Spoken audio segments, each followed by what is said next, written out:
या फिर कहीं रुपया पैसा अटक गया हो, नहीं निकल रहा हो, किसी व्यक्ति से कोई काम करवाना है, वो काम नहीं कर रहा, कोई फाइल आगे नहीं बढ़ रही है, कोई कार्य अटक रहा है, तो एक जल के पात्र में जल भरकर 5 बेलपत्री शिव जी को समर्पित कर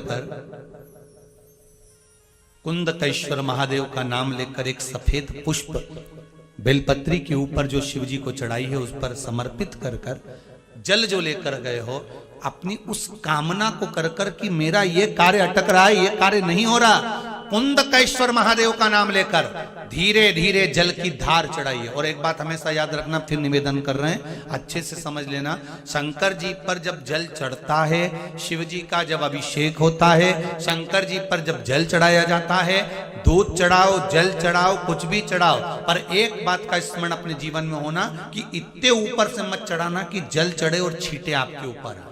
बहुत ध्यान दीजिएगा।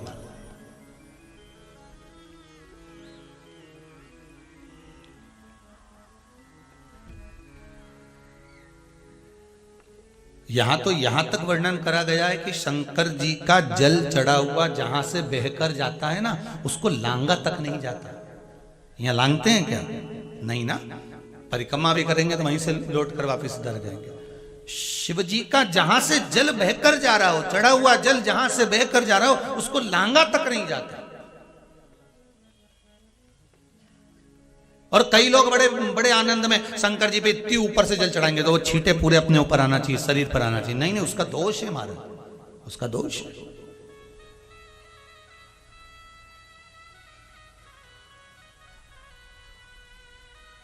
शिव जी को अगर आप जल चढ़ा रहे हो, जैसे आप भगवान को अगर जल चढ़ाओ, दूध चढ़ाओ, तो मान लो अगर जैसे एक सरल भाषा में समझ लो और अच्छे से, कि जैसे ये शिवलिंग है शंकर जी का, ये शिवलिंग है, और आप जल चढ़ा रहे हो तो इतनी ऊपर से छोड़ोगे तो पानी का छींटा तो अपने ऊपर आएगा, पर वही जल, वही दूध, वही सामग्री आप शिवलिंग से थोड़ी सी दूरी बनाकर अगर आप समर्पित करेंगे तो बाबा उसको स्वीकार भी करता है और आनंद की अनुभूति भी होती है, कार्य में सिद्धता भी आती है,